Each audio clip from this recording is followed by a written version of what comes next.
All right. Good evening, everyone. And thank you for joining us tonight for our Woo You event. Tonight, we get to hear from Dr. Andrew Biondo on the aftermath. What happens to your patients after the lenses are finalized? I will be your host tonight, Dr. Ariel Sorenzi. So I'd like to introduce our speaker tonight. So Dr. Biondo owns Kirkwood Eye Associates in St. Louis, which is a specialty contact lens practice with the objective of delivering an exceptional experience for his patients and community. He is also a consultant for companies in the specialty contact lens industry and dry eye industry, and speaks internationally on specialty contact lenses and practice management. He's a fellow of the Scleral Lens Education Society, serves as the immediate past president of the St. Louis Optometric Society, and enjoys spending time with his wife and 2 children. And we're really excited to have him speak with us today. And what an awesome presenter to be our last presentation until August. So we're going to really end with a bang here. So I'll go ahead and let you take it away. Thank you, Ariel. I appreciate it. Thanks to Woo University for having me out again. And thanks to everybody who logged in. So they asked me to talk on this. I thought it was a really great idea. We spend a lot of time learning about how to fit the specialty contact lens, the scleral contact lens. We spend a lot of energy actually carrying out the fit, and we care very much what the vision is, how the lens is landing, how the patient's eyes reacting. But then we sometimes overlook, I think, in practice and in education as well, what we have to do in order to make sure that patient remains successful. And if you do all that work on the front end, and you, after the fit is done, you properly educate the patient and you give them the tools that they need to keep that lens performing optimally for a year, 2 years, however long you recommend that they keep that lens for, it's going to improve not only the patient experience, but very much so your sanity at your office as well. For those of you who do a lot of specialty contact lenses, you know that the stress doesn't come from the fitting aspect. It comes from the management of the patients. And some of them are extremely easy and extremely grateful and make us love what we do. And some of them are extremely frustrating and not as grateful and much more picky. But the idea is the more we can take care of on the front end, the less they can complain about, whether it's justified or unjustified. And that's going to improve quality of life for you, for your staff. And that's also going to reduce the amount of time you spend on the phone and in your chair. And as we all know, at the end of the day, that chair time is by far the most valuable thing that we have in an optometric practice, more valuable than any scleral lens or any pair of glasses. It's the amount of patients who are in that chair, and every time you have a redundancy or a duplicate, you're canceling out the opportunity for a different patient who might need a scleral lens or a dry eye treatment or a new pair of progressive lenses. So in specialty lenses alone, it's a unique beast because we typically are going to give them, let's say, a scleral lens that needs to last them a year. In a disposable soft lens environment, we can make mistakes and make up for the mistake the very next day by pulling it off our shelf as a trial, by them opening another pair of contacts because this one got dirty, whatever the case might be. With a scleral lens, it's got to last a year, and the warranties don't last a year. So if we don't get them off on the right foot from day one, then there's an opportunity for them to fail before that year. And if that happens, because of the financial burden that comes with some of these devices, when they've paid thousands of dollars for something, then they may not be able to afford again 7 months later. It can hurt both your reputation, your patient satisfaction, and ultimately your bottom line as well if you're having to make up for this out of your pocket, God forbid. And I think also, these are devices for the most part that are extremely medically necessary for the majority of patients that we fit them on. There are some scleral patients who wear because of the multifocal or because of the dry eye, and they can wear a pair of glasses they need to for a few days to get a new lens, but there's some that can't. There's a woman I'm dealing with right now who's going through some crazy autoimmune issues that can't really be figured out, but she can't get past 4 hours in any contact lens, and she's got ectasia. And her scleral lens in particular, and she's been out of work for months now because she can't function. Now, that's nothing that we did from a compliance standpoint. But my point is, if you don't allow these patients to have the best possible contact lens experience from day one to day 365, then it can affect their lives much more dramatically than just an inconvenience of having to wear glasses that day. So that's what we're going to kind of talk about today is what are we going to do from a patient education standpoint, from a care and handling standpoint, materials, choices, things of that nature to make sure these patients have a grade A experience all through that entire year. And then we'll also cover some care and handling tips at the end. And I've got a bunch of troubleshooting slides for scleral lenses if we're running a little early that we can go through. So the other thing we need to worry about too with compliance that often gets overlooked, especially in the scleral lens world, is microbial keratitis. I see a scleral lens patient in my chair multiple times every single day. I've been doing it for 10 years. I've yet to see a microbial keratitis case under a scleral lens, but they do happen and they're documented and they're out there. And that includes standard bacterial infections along with acanthamoeba keratitis. I think the reason that we don't see many, and this article points them out pretty nicely, it's rare because one of the things we have to really have for an organism to penetrate the cornea is some sort of defect or break in the epithelium. Well, scleral lenses are extremely therapeutic in that they, create this post-lens tear layer that soothes and essentially heals the eye. And the risk of things, it actually reduces things like SPK and other defects that could be taken advantage of by an opportunistic pathogen. So that reduces risk in patients, although it doesn't mean that they can't have epithelial defects. Because of the cost and the nature of the conditions that we fit these lenses on, there tends to be better compliance. You're not getting just some grubby high school kid who's just going to throw these in for the 100th day in a row. They tend to take care of them because they know what's at stake. So they do tend to care for them better. And then there's almost exclusively daily wear in the scleral lens realm. There's a few people who have documented cases of overnight therapeutic use of scleral lenses and done so successfully. But for the most part, people who sleep overnight in a scleral lens don't do it again because they typically don't like the result the next day. So these factors lead to the fact that we're not going to see a whole lot of MK in these patients, but there are patients who are very high risk that we're treating.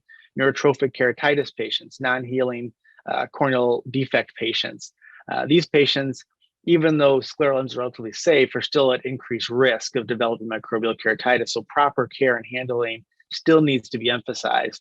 They need to be able to switch their solutions every night, fill only with non-preserved saline solution, things of that nature that we know is going to keep them safe and successful. Another thing it noted, a lot of patients who have grafts are on chronic topical corticosteroids. They may have systemic corticosteroid use because of our immune conditions and our dry eye patients. So all of these people are at increased risk and should be attended to even more from a care and handling standpoint. And I just thought this is interesting. In this article I've got quoted here, the one increased risk factor for acanthamoeba keratitis is the use of serum tears with scleral lenses. So something you don't typically think about, but I guess contamination is obviously possible there.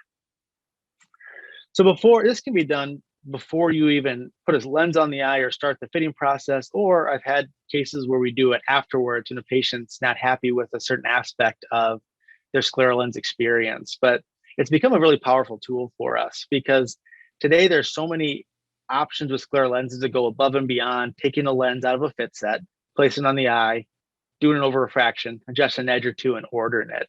We can take scans of their sclera with one of multiple devices like the eaglet, the CSP up here from Oculus, and the SMAP.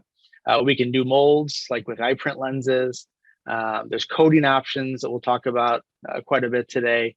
We can introduce aberration control now. Ovitz is that company that you're probably hearing a lot about now that leases aberration control units. Well, getting that machine in your office and the cost to have the aberration design sent to your lab from Ovitz, it comes with the cost. And so these things all need to be factored into the scleral lens cost. And we've got a great model for all of this, and even multifocals and monovision, because those almost always take extra chair time. And that's what it all comes down to. And our model is our cataract surgeons. They've done a great job of saying, even in cases where we have medically necessary coverage for scleral lenses, you say, well, here's what your insurance will cover. They're going to cover your fit, your basic fit, and 2 basic lenses for you every year. If you want aberration control, if you want us to do a scan fit or a molded fit, if you want monovision or multifocal, here's the cost for each of those services. And it's worked very well for us. It allows us to capitalize on what insurance only covers up to. We can extend that ceiling, and then it gives patients an opportunity to really kind of control what outcomes they're going to have.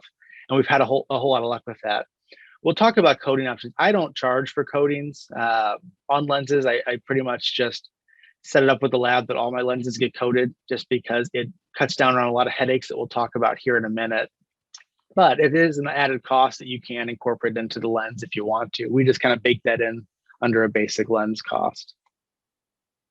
The other thing to consider before ordering a lens is the material that you're going to use. And we've got a good variety of materials in the larger button diameters now that we can cut, and we have a lot to choose from. It's a good thing to ask your lab what they recommend. I do sometimes wonder what kind of incentives labs have to use certain materials. So, over the years, I've found kind of what works and what doesn't. What we hear about with materials is decay, and decay is important. For fitting a sclera lens, we need a minimum decay of about 100. And I've got some studies on this later that show, how much we really need versus how much we need to recommend, and how that can vary between patients. But minimum of high decay 100, and then they obviously go up to hyper decay with the Economec Infinite and the Acuity 200 and the Menicon Z lenses. We know about decay. I know a lot of us are familiar with the concept of wetting angles or contact angles, but for me, that's much more important than decay, as long as you have a sufficient amount of decay, because that's where a lot of headache is going to come into play as well. If you can get a low or flat contact angle, that tear is going to spread more effectively across the lens surface, where a high or steep contact angle is going to cause water to beat up, and it's not going to wet nearly as effectively. So where I kind of what I kind of look for, number one, is, hey, what's the wetting angle of that material? And then two, something we never really talk about is optics. And what we find is, and there's not a whole lot of good data out there, but I've talked to people a lot smarter than me who kind of brought me onto this and turned me onto this, and I definitely agree with, because I've seen it clinically, anecdotally, is that when you get into the high and hyper decay materials, you may lose a little bit of visual quality, say an increased NABI value or something along those lines.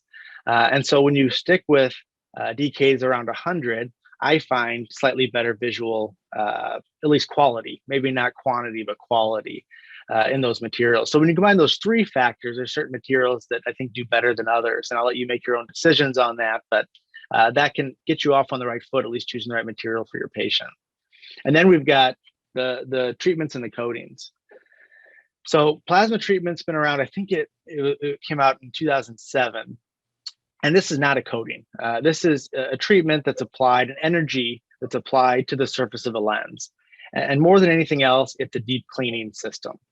Up until 5-10 years ago, a lot of the labs blocked their lenses with kind of oil-based adhesives. And a lot of those times, those little trace organic hydrophobic contaminants would stay on the lens and cause wetting issues. And so you have to condition the heck out of these lenses. I'm sure y'all remember this with GPs and also with sclerals as well. Condition the heck out of them to get them clean, to get them wetting, and sometimes they would never wet. And you have to order a new lens as a non-wetting lens. Since they've switched those blocking compounds, that's gotten better. But plasma treatments really eliminated that in scleral lenses, because it deep cleans that surface to a point we don't have to worry about those contaminants still being present. It's pretty much standard on most scleral lenses now, and if it isn't, you should opt for it, because it just takes a lot of the headache out of the initial dispensing visit. There's some evidence it does rearrange some of the molecules on the surface. It kind of buries carbon, which is more hydrophobic, and brings up oxygen and hydrogen, which obviously react well with water and are very hydrophilic. And so it does help some wetting there. Again, it's not a coating. It's great just for initial lens performance and an avoidance of initial headache from a non-wetting contact lens. It doesn't do anything really for continued protection, and there's no good study out there, at least that I know of to this point, that shows it improves comfort. So it is not a comfort enhancing feature. It's like I said, it's, hey, let's not have to worry about this headache at the front end of our fitting journey. More recently, a number of years ago, a coating came out of polyethyl glycol. Polyethyl glycol is a super hydrophilic molecule that's covalently bonded to the surface of a plasma treated lens. So Tangible is the company that makes HYDRA-PEG, Tangible Sciences. This coating basically retains 90% of its weight in water. So it's almost the equivalent now for hard lenses of what a water gradient contact lens is in the soft lens realm that I'm sure a lot of us are very familiar with. This improves wettability, obviously initial performance. There's studies we'll look at here where it actually improves subjective comfort and actually some evidence it improves ocular health as well. It increases water retention on the surface. It's going to repel deposits and actually shows that it reduces scleral lens fogging, posterior layer fogging, which doesn't make a whole lot of sense. But if you think about the fact that the whole eye is happier and healthier, you probably get less mucus production and therefore probably less debris to build up underneath that post-lens tear layer. I tell patients, we have 3 layers to our tear film. And when you put a contact lens on the eye, it separates the layer that's against the eye, the mucin layer, from the lipid layer, the outermost layer. What this coating does is it acts like a new mucin layer. It acts like the layer that's on our natural eye, so that you can successfully and structurally build a natural 3-layer tear film on top of this thing. And so it helps stabilize the tears and therefore, again, resist deposits, stabilize the vision so that you have more consistent and crisp acuity. It's been a very powerful tool. Again, because the biggest headache you can have with any scleral lens, you can fit it perfectly, you can dial in the prescription, you line up the front surface toric, you put a multifocal on it, and then it does it wet. It doesn't wet initially. Again, plasma treated helped with that. But if you deposit them up after a month or 2 months or 6 months, that's when you run into trouble. And that's really big trouble when you're outside of warranty, because then the patient's not happy with you at all. This is a pretty cool video that I stole from Tangible. Basically, what you're going to see here is a bath of lipid that's stained blue. And so they're going to put this uncoated lens into that lipid, then try to rinse it off, and you can see the lipid is adhered to the contact lens. They're again take a plasma treated lens, do the same thing. The lipid adheres to the surface of the contact lens, and it's not able to be rinsed off by the water. And then finally, they're going to take a polyethyl glycol or PEG treated lens, dip it in there. You can see how it resists the lipid. Some lipid comes out with it, but it's easily rinsed off, say with a blinking action and your natural precorneal tear film. So it's really an incredible molecule, an incredible advantage, and an incredible tool that we have for our patients in specialty contact lenses, hybrid lenses, rigid lenses, and there's even some soft lenses out there that incorporate similar technology. This is a simulated tear breakup time. On top, you have a non-HYDRA-PEG lens, and on the bottom, you have one that's been coated in that PEG material. And you can see a much more stable tear film out to the 10 seconds that we look for on top of a contact lens. You have to be careful with polyethyl glycol coatings. They adhere to the lens covalently, so they're on there effectively, but they can be thinned out. They can be broken up pretty easily. So you want to use very specific cleaners, and you want to kind of limit how much you rub these lenses. I always tell patients just a really quick rub. We know that rubbing does reduce the risk of acanthamoeba keratitis, so I have to say you have to rub at least for a second or two, but you really don't want to put any major muscle behind that.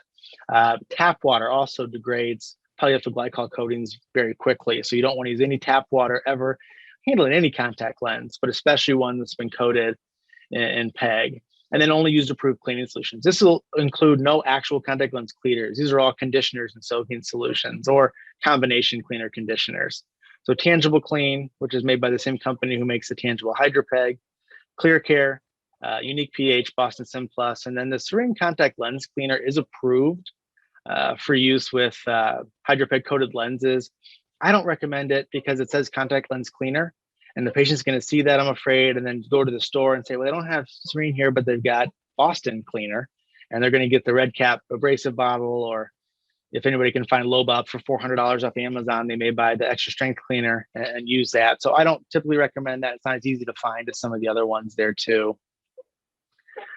This was an article that went over a study that looked at both subjective and objective differences in dry eye patients who are habitual scleral lens wearers. And this is a cool study because it really showed, unlike plasma treatment alone, which doesn't offer subjective improvement, the polyethyl glycol coating truly does. So they, it was a randomized double-blind study done at 3 centers around the US at colleges of optometry. And they looked at, okay, let's look at PEG versus non-PEG lenses. Again, this is where we found the reduction in fogging underneath the contact lens. It improved subjective scores. So both the CLD EQ8 and OSDI scores improved in patients with the PEG lenses versus non-PEG. Pretty powerful stat. 37% of patients with PEG lenses had good comfort at 12 hours. It was only 5% of non-PEG lenses showed the same benefit. And then interestingly, corneal staining scores were reduced, lid wiper epitheliopathy was reduced, papillary reactions on the inside of the eyelids and palpebral conjunctiva were reduced. Those all were improved with polyethyl glycol coating. Less friction on the surface of that contact is going to improve a lot of these things. And that's probably the combination of these type of things right here, the reduction of inflammation that comes with it, probably explains the first bullet point of, hey, why are we getting less post-lens tear layer fogging? Less inflammation, less inflammatory debris. And so it's again, a very powerful tool in that regard. So specialty contacts and scleral lenses in general, we've got some options now, which is nice. I'm sure a lot of you out there remember the days of Unisol 4 as our first filling solution for sclerals. At least that's the first one I dealt with. And then Alcon took it off the shelves, I think in 2012, and everybody kind of panicked. And then we found nebulizing solution, and now we've got some FDA approved options. You know, I find a lot of patients have one that they prefer, and most patients don't really care about any of them. You want to use something non-preserved. The biggest difference between these now is whether they use buffering agents, and then a few of them like neutrophil also add some electrolytes to kind of mimic the natural precorneal tear film. The non-buffered ones are Lacropure, and then the original Addipac, which is a nebulizing solution, and the other ones are buffered. I personally like non-buffered solutions better. I feel like the buffering agents can probably cause more irritation than slight variations in pH. And there is some data out there that correlates buffered saline solutions with epithelial bogging, which is a pretty benign side effect in some new scleral lens wearers. But again, if we can improve the health of the surface of the eye, that's always the ultimate goal. And then, you know, you can use cleaners. Then you have or conditioning cleaning solutions. You also have kind of hard, tough on grime solutions down here at the bottom. Again, yeah, low Bob optimum solutions. You can't find those really anymore, except like on they're extremely overpriced on some sites. Mira flows back out, which is a good cleaner. ProGen can be a very powerful tool. If you have somebody who eats through, say, a polyethyl glycol coating, they deposit regularly. You can't just get them to stay clean. ProGen will melt off all those deposits, especially lipid deposits on the surface. It can be done every 2 weeks. It's a prescription, but patients can buy it from Menicon directly. I think they have to have a code from your office in order to get it. But before we had polyethyl glycol coatings, I did use a good amount of ProGen, and we still do occasionally. I use those a lot on ortho-K lenses. For kids, we'll do that at sometimes their 4 or 6 month follow-ups just to clean the lens, because we don't put coatings on ortho-K lenses at this point. Just a few words about tangible clean. It's become kind of my go-to. I used to be a big clear care for scleral lens person. The problem with clear care is fitting the lenses in the cage. You can buy aftermarket clear care cages. They don't tend to be the most durable, and it's an extra step for patients. What I really like about this, though, is it's good for both RGP materials and soft lens materials. So for hybrid patients, for patients who wear a soft lens in one eye, a scleral lens in the other, it simplifies their life considerably. It's more familiar than clear care. I don't know if any of you have had somebody yet. I think I've had 3 now. Patients who fill their scleral lens bowl with clear care peroxide and put it in their eye. Obviously, it's not comfortable. The downside is they've all told me it's not like you just pull it right back out. When that peroxide hits your eye slams shut. And so you can't get the lid open in order to get the lens out that's holding the clear care against your eye. And so you kind of remove that risk, especially there's some patients who I just don't give clear care to because I don't think they're aware enough to really use it safely. But this eliminates that. And then the best part about it for scleral lenses is it's very non-viscous. It's very watery. And so it's extremely easy to rinse off, unlike your Bostons or your unique PHs that require more rinsing, and they're going to increase the risk of tap water use, which could degrade coatings on the lens. So it's been a really good solution. And then to further kind of protect that coating on the surface of the lens, we can incorporate the tangible boost. This came out within the past year now, finally got FDA approved. It's a once a month treatment. The key with this, you have to tell patients, is this is not something to save a lens, it's already gone. If the lens is not wetting, this will not make it wet again. This is a recharge of your existing PEG coating. So you have to have some PEG on the lens in order to re-thicken it with your tangible boost. As it thins over time, you put it in the boost, you get some thickness back, and you do that monthly in order to maintain the coating on the surface of the lens. It essentially recharges that polyethylene glycol. Once a PEG's gone, this stuff can only stick to PEG. So PEG can only stick to PEG. It cannot stick to the natural lens surface. So you really have to start doing it from month one. I have my lab just automatically put HYDRA-PEG on all of my lenses. About 50 to 70% I actually put on boost. If they're a young, really healthy person with keratoconus, they may not need it. Any tear film insufficiencies that I see, obviously dry eye patients, anybody over the age of 50, we're gonna go ahead and do this just to maintain and protect the investment that we made, both from a time and my chair perspective. I don't want to have to see them back because they're not wetting their lens, and protect their financial investment because they obviously spent a lot of money on these lenses in order to get the best vision possible out of them. This is a prescription, so you do have to go to Tangible's website. There's a button here. It says submit a request or submit a Boost RX, put some quick patient information in, and then they should contact that patient and take care of the rest of it for you. And then what this has been just absolutely great for us, because patients take a lot of information in, especially new wearers, when it comes to scleral lenses, plungers, cleaning solutions, boost, everything else that comes with it, filling solutions.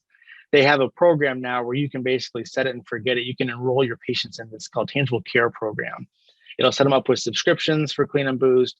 They have people they can call and talk to, people they can text on the phone, online education materials. They get discounts on the products. So that for my staff especially has been extremely grateful for this, because almost inevitably, if you set them up on the whole spectrum of filling solution, boost, and tangible clean, you'd get a phone call or two within the first week. So again, quick enrollment form, they make it easy for you. The other thing you need to really be cognizant of when you're dealing with a first-time scleral lens patient is the possibility that they can fail just based on handling alone. In fact, that's the number one reason for scleral lens dropout is insertion and removal, mainly insertion. Removal tends to be pretty easy. You hit the plunger in the right spot, the lens comes out. Insertion is cumbersome, and I always tell patients this. So I start this conversation during the fitting. I say, here's what you're gonna love about them, here's what you're not. And the not is they're expensive and they're kind of a pain to get in and out for a week or two. You set that expectation off the bat. You reiterate that expectation when they come in for their dispensing visit. You make sure you see them back until they're comfortable.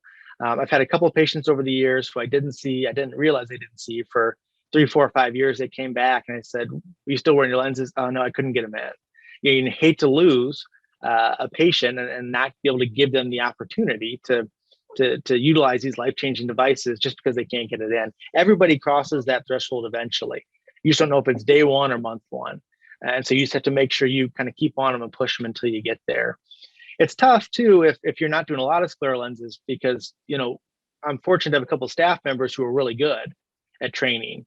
But if you're not yet, you want to utilize yourself, get your staff involved, and then there's a lot of great online resources. GPLI.info's got some good stuff. There's a whole library of amazing patient-centric videos on scleralens.org that you can either play in the office, email to the patient to send home with them. Just don't send them with a video home and not give them any instruction, because they will fail doing that. But there's a lot of great resources out there. If you're not familiar with it, they can help you get off the ground and avoid that pitfall. So now you've kind of got them all set up. You've got their filling solution, you've got their cleaning solution, you know what material they're putting them in, you get the fit done, everything's pretty much ready to go. Now you got to make sure you kind of cover your butt on the back end, right? So again, with specialty contact lenses, they're big investments, and the labs only give us so long under a warranty period. And so we have to be cognizant of that to make sure we don't promise something beyond that unless you build that into your cost that you're going to pay for it. And that's fine. You can have service agreements, and there's offices that do that. But for the most part, most labs now give you 3 to 4 months to change parameters on a contact lens.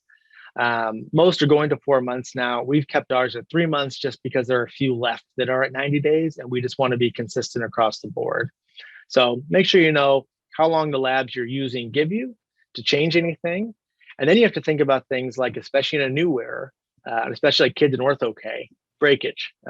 Again, labs will typically give you, based on materials, somewhere between 3 months and a year, often 6 months, to warrant a lens under a breakage warranty. But knowing what that is, having that in writing for the patient on your fit agreement to say, if you break a lens, here's how long you have to get a new one, and we need pieces of the broken lens. Some labs make you take pictures and send them into them. Loss typically is not going to be covered. But again, these all need to be spelled out in your fit agreement so that you and the patient know when this happens, here's who's responsible for replacing that lens from a financial perspective. Spare pairs are also probably a good thing for some patients. I did a lot of spare pairs when I first started. I said, yeah, you need this backup pair. The lab gives it to us for 20% off, 30% off, 40% off, whatever the case might be. But I too many times ran into, they'd come back in the next year, their prescription was different, but they had this set of lenses they'd never used before. I'm like, well, I just want to use these lenses. Like, I guess you can, but you're not going to see as well as you would have otherwise. Most labs can get a lens out to you in a few days. As long as the patient can live a few days without a lens. I don't recommend spares quite as often as I used to. And I'll make an exception for that if it's somebody who's 100% dependent on a scleral lens, has zero functional glasses vision, and really has to do it because of employment or occupation or something along those lines. The first year, they may need to buy a backup pair and then just cycle each old pair into their backup rotation. And the last thing you need to think about too, and warn the patient of, especially in patients who are young and may change, is, hey, we may have to change the fit or power of this lens at some point, and that may be outside of your warranty period. And here's how much that refit's going to be, and here's how much that lens is going to cost. What always hits me is acute eye drops. I don't get a lot of those, but you get a few a year, and obviously that's going to change the prescription of the eye and the fit of the eye in a lot of cases too. It's going to change the shape. Progressive keratoconics, you get the young kids who cones run into the back of their scleral lenses, maybe before the year's up, and they start getting irritation and pain. You take the lens out, you see the area desiccation there, and you realize that they're right up against the back of that lens. All these type of things, a transplant, changes, whatever the case might be. Again, build that in so you know who's responsible if there needs to be a change in fit. Are they paying a whole new fitting fee, or are they just paying an assessment fee, part of the fee, however you want to make that work. The other thing that I found beneficial, and I think I should have done a long time ago, is I used to charge fitting per eye. So we obviously charge materials per eye. So if you want one lens, you pay for one. You want two lenses, you pay for two. But the fit, I think, should always be charged in total. And really that stems from the fact that chair time is going to be pretty much the same. You may save a few minutes on the actual fit and check of the lens, but for the most part, they're going to be in your office the same number of times, maybe just a few minutes different for each number of those visits. So we charge a full fit fee, whether we're fitting one eye or two eyes. And then you also have to think about, for all the follow-ups and the testing, who's paying for that? Is that included in the fitting fee? Is this being billed to medical insurance? They need to be given a warning that, hey, each time you come in, a copay is going to be due. And if you haven't met your deductible, there may be some payment required on the back end as well. And then again, that fitting period, when is that lens officially finalized? Having a date set from the day you order that lens on paper has been really beneficial to us. We write in your fit period expires on their fitting agreement. So they know, we notate that in the chart, and that way everybody's on the same page. And then finally, if something doesn't work out, say handling's not going well for a patient, they decide to drop out on you, refund for materials we will do, refund for services we don't. And I think that's probably what most people do out there. But again, something you need to spell out within that fitting agreement. And then finally, give them some information to go home with them. Give them a copy of that fit agreement. We have a patient guide. The patient guides, anybody can download these patient guides for free off scleralens.org. That's the Scleral Lens Education Society site. And you can download it as a Word file. So you can replace it with your logo, change any of the verbiage or type in there that you want to, really personalize it. But it's nice, it's clean, it gives patients some FAQs that they can take home so you can hopefully avoid some calls back to your office. Obviously, you're going to give them DMVs, filling solutions, cleaning solutions, travel cases, mirrors, all that kind of stuff. A lot of manufacturers now are sending these kind of cards with their lenses. These are helpful QR codes that can link you to a website with insertion removal tips, care and handling tips, different types of things. Anything you can make the manufacturers do for you and take that off your staff, I love that. And I always try to take advantage of that, whether it's from a lens manufacturer, a material company, a coating company. They all tend to have things that are of benefit to our patients. And then the follow-up schedule, how often you see these patients back, that for me is 100% not dictated by what type of lens that they're in. It's dictated by what type of condition they have. So if it's a normal cornea patient who has no corneal disease or eye disease whatsoever, and they're in scleral lenses because they have astigmatism or presbyopia, then we're going to see them back for an annual visit once we finalize everything. The first year, obviously, you might see them back in 6 months to make sure things are going well, but from then on, annual is fine. Standard stable ectasias, grafts, things of that nature every 6 months. And then if we have something of concern, corneal edema, which we'll talk about here in a minute, is something we take very seriously under scleral lenses and has to be monitored very, very closely.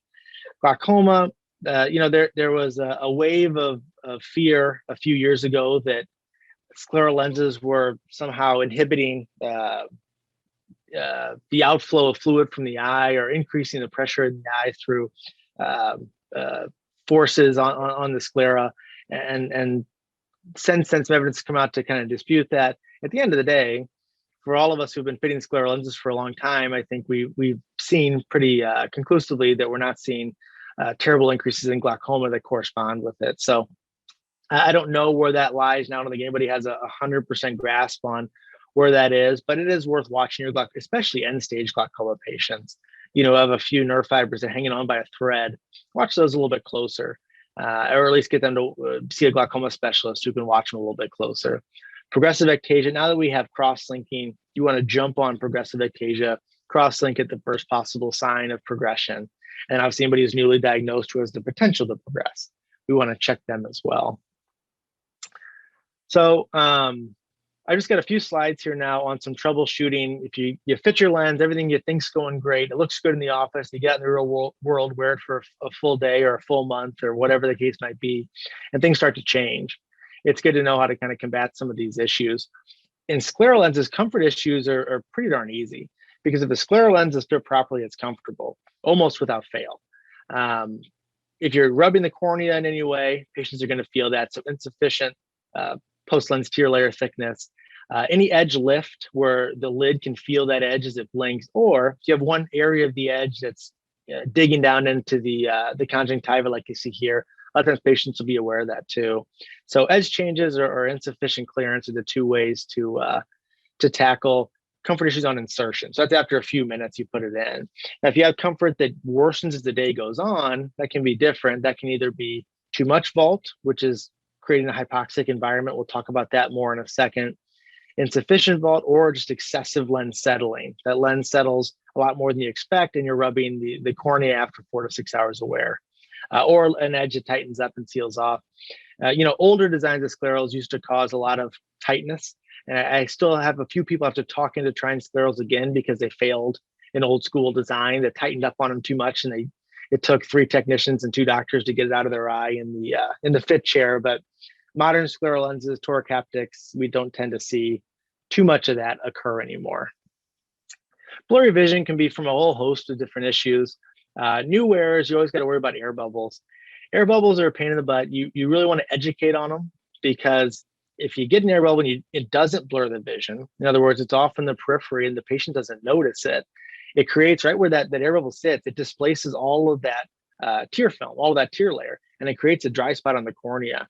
If you ever have somebody come in with a red eye and they have a bubble in there, take it out and stain the cornea, and you'll see a perfect kind of filled in silhouette of that bubble stained onto their cornea. And so what they'll complain about is some mild irritation that worsens as the day goes on, and either general or sectoral redness that corresponds with where that bubble is located.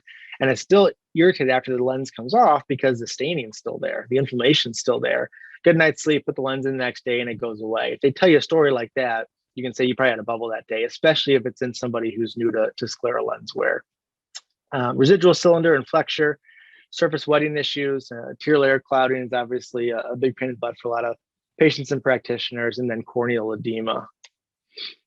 So I think, a lot of times, especially new fitters, get tripped up by flexure and mistake it for residual astigmatism.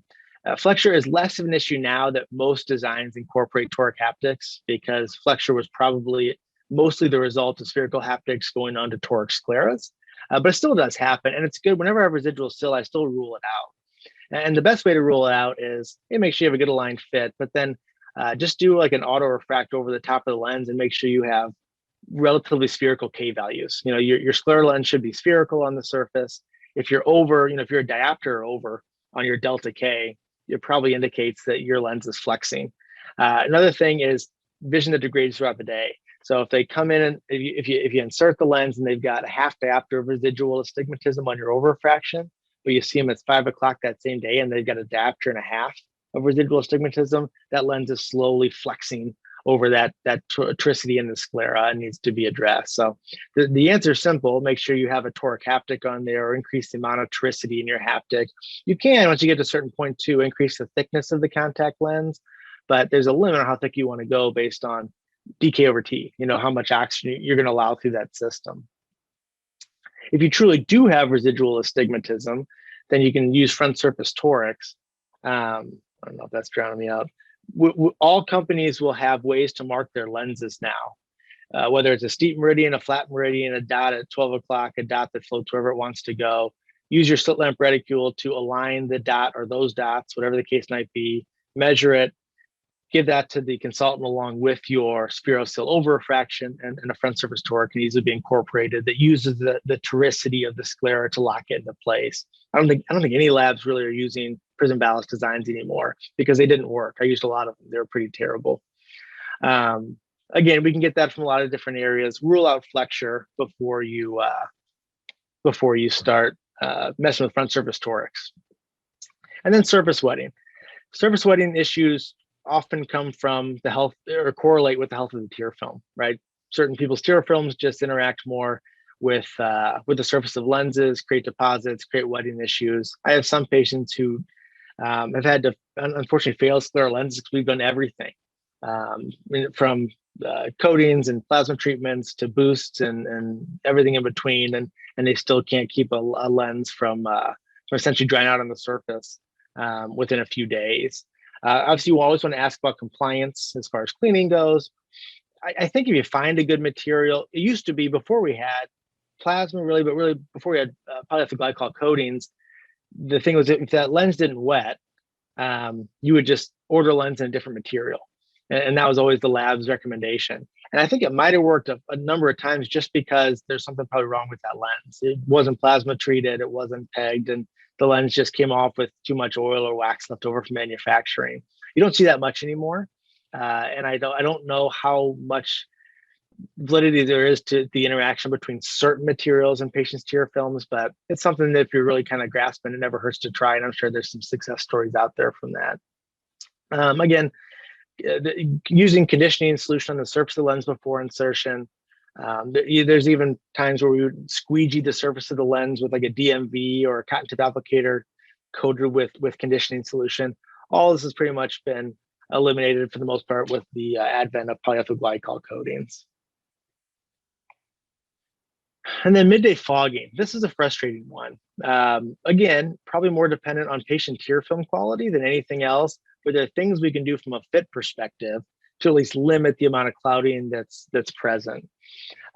It's interesting though, this study was done by a group, I believe, down at University of Houston, and they had a really good idea because the theory originally was, I still think there's some validity to it, midday fogging is caused by either excessive or insufficient tear exchange. Either you don't have enough tear exchange and things build up under the lens, or you have too much tear exchange and all the lipids from your clogged up meibomian glands are getting underneath that lens and causing that fogging to occur. So what they did was they took midday foggers and non-midday foggers, and they put high molecular weight fluorescein underneath that scleral lens and used fluorophotometry to actually measure the decay of that fluorescein. So in other words, they measured how quickly the fluorescein dissipated from underneath the lens and was replaced by natural tear film. What they found was people who midday fogged or didn't midday fog, there was no correlation between how much tear exchange they had, both high or low. So that tells you, that some people it's just inevitable on, I guess you would say, and controlling the fit of the lens may or may not help if it doesn't really matter how tear exchange flows. But there are things that we can do that do help. Obviously, treat the lid disease, treat the meibomian gland dysfunction, gland expression, do IPL, do iLux, do LipiFlow, do whatever you got in the office, do BlephX. Put them on lid scrub, throw them warm compresses, omega-3s. The healthier the tears are, the less fogging that's going to occur. If it's surface inflammation, put them on cyclosporin or lifitegrast or loteprednol, whatever you need to. Try to get that under control, and that often helps. If you have an edge that's lifted, I think you see this a lot. I see a lot of tear layer fogging because scleral lenses decenter inferiorly. You'll often get some sneaky superior edge lift, just a little bit. And if you put some fluorescein on an eye that already has a scleral lens on it, a lot of times you'll see that fluorescein creeping in from the top. You also see little micro air bubbles that accumulate right at noon there. And that tells you you're getting too much tear or too much air down through that 12 o'clock position. And that can a lot of times correlate, I'll find, with tear layer fogging. Tuck in that 12 o'clock quadrant, and you can often eliminate it. Make sure you don't have excessive limbal vault. Make sure you don't have excessive central vault. The thinner your post-lens tear layer is, the less debris can accumulate there. So even if you can't control it completely, you can really minimize that post-lens tear layer down. See them after 4 hours wear and they've already settled, and see how much room you have to lower that to get to next to zero. And then using high viscosity lubricants within the lens bowl, like Celluvisc, sometimes can help kind of keep the contaminants out. Corneal edema is something, like I said, it can be very scary. If you see edema under a scleral lens, you need to try to fix it. And if you can't fix it, you probably need to discontinue scleral lens wear, because it's only a matter of time before you get a lot of neovascularization and other issues that can lead to vision loss. The problem is, a lot of times you can do everything from a fit perspective to try to increase oxygen to the cornea, thinking that hypoxia is the reason for the edema, but the patient's still going to be edematous. So like in older grafts, sometimes you'll put a lens on, you'll do everything you possibly can, but they're just going to swell up, and it's because the graft's getting bad, the endothelium is just not what it used to be, and they need to replace that graft. Fenestrations, by the way, which is a whole nother lecture, also sometimes can be useful in these patients because it allows a lot more oxygen, obviously, into the chamber. So fenestrated lenses, you can talk to your lab consultants about those as well. So originally, when we're talking about, hey, how do we get oxygen from the atmosphere to the cornea through a scleral lens system, we had to look at three factors: the thickness of the contact lens, the thickness of the post-lens tear layer, and the decay of the contact lens. You also have to keep in mind that tear layer, water in general, has a decay of only about 80. So we need to be very cognizant of how thick we are in that post-lens tear layer, because if we're too thick, our decay over T is going to suffer. That's kind of a rate limiting factor for passing oxygen through the system. So all those need to be taken into account. And this was a really good article that came out where they used OCT analysis to measure corneal edema and say, hey, what are acceptable levels for all these different parameters so that we can prevent hypoxic-related edema on OCT analysis. And they said scleral lens thickness under 250 microns. That's a little thin for my blood, but there are companies out there that do make that. Central corneal vault under 200 microns, that's easy. DK greater than 150. There's not a whole lot of options there, although there's more now than there was when this was written here. I've had a couple of patients who were in thin design lenses whose lenses cracked in their eye. I've got one story. This lady was on Christmas Day. She came in, her scleral had cracked. A fragment of it had gotten under her top eyelid and was causing extreme amounts of pain, obviously. And so I met her up there on Christmas Day. We spent about an hour and a half, and she's kind of a cone patient, if you would. and I dumped about a gallon of proparacaine in her eye. Every time I got up there with a cotton tube applicator to try to get this thing out, she would recoil and wince in pain. And finally I said, you're gonna have to go down to the hospital, ophthalmologist on call, have to give you a bunch of local and see if we can't get it out that way. So I sent her to the hospital. She called me the next morning and said, he said I didn't have any contact in there, I just have scleritis. Obviously the sclera is very inflamed. So for 6 weeks, she kept going back to the hospital to be treated orally and topically for scleritis with prednisone and topical steroids and all these different types of things. And I think it was 6 weeks later, she didn't for a follow-up, the tech was lifting her lid to check her pressure and saw a piece of the scleral lens mucus covered hanging down and pulled the fragment out. This poor lady lived in perfect pain. And I've had that happen with another patient. Both of them were in thin design lenses. So I've kind of gone to a minimum of 300 micron thickness as my threshold for comfort because of what that poor woman went through. Anyway, so that was the old way of thinking. And there's still some evidence that supports that. There's some newer studies that kind of refute it. This one says, hey, if your post-lens tear thickness is anywhere from 50 to 400 microns thick, you get about the same amount of edema, which is still well within the safe level below the threshold of hypoxic. So I think 400 is the absolute max you should go. But if you have edema, that's one thing we can control. If we have edema, we can get that as thin as possible because we know that's going to improve our DK over T of our post-lens tear layer. We can also thin that scleral lens out to some degree, and then we can also increase the DK of the scleral lens. But again, another study here showed 3 different DK'd lenses with no significant difference in the amount of edema underneath these 3 different DKs. I think you have to be over 100 to be safe. But over that, I'm not sure it makes that much of a difference. But again, if you're trying to throw the kitchen sink at it, highest DK possible, thinnest post-lens tear layer possible, and within reason, the thinnest contact lens possible. And if that doesn't work, then a scleral lens outside of maybe fenestrating, that might not be viable for that patient. And then the last thing I'll touch on before we get to questions here, I'll leave a few minutes for that, conjunctival prolapse. This is essentially harmless. This is when the conjunctival has essentially redundancy that kind of sucks up onto the limbus and the peripheral cornea. You see this in scleral lenses. You see it more in I think I see it more in a little bit larger diameter lenses, although it can happen to anybody. You see it more in patients with more regularity where the tear layer underneath the scleral lens is not as uniform. You know, the way you prevent this in theory is to have the most kind of what we call plano tear lens possible. So no major differences in the thickness of that tear lens throughout the entire lens system. But some people are so irregular that you're going to have differences, and that creates suctional forces that suck some of that post-lens tear, or suck some of that conjunctiva up underneath that contact lens. You also will see this if you have a certain quadrant or portion of your edge that's tight. As the edge is too tight, it'll kind of suck up the conjunctiva underneath it, and you get some of this prolapse there. So making sure you have proper alignment, 360 degrees. For a lot of reasons, this being one of them is good, and as much of a plano tear film as possible. Again, at the end of the day, it's not really problematic. It doesn't seem to cause long-term issues. I do have some patients who've had it for a while. We do have a little bit of neovascularization underneath that area. With the corneas we're dealing with a lot of these lenses, a touch of peripheral neovascularization probably isn't the end of the world. You know what it's from. You know it's not going to get any worse because the prolapse only goes so high. So it depends on your comfort level. But again, edge alignment and post-lens tear layer uniformity tends to be the 2 best ways to correct that. So Ariel, if you're on there, I'd be happy to take some questions.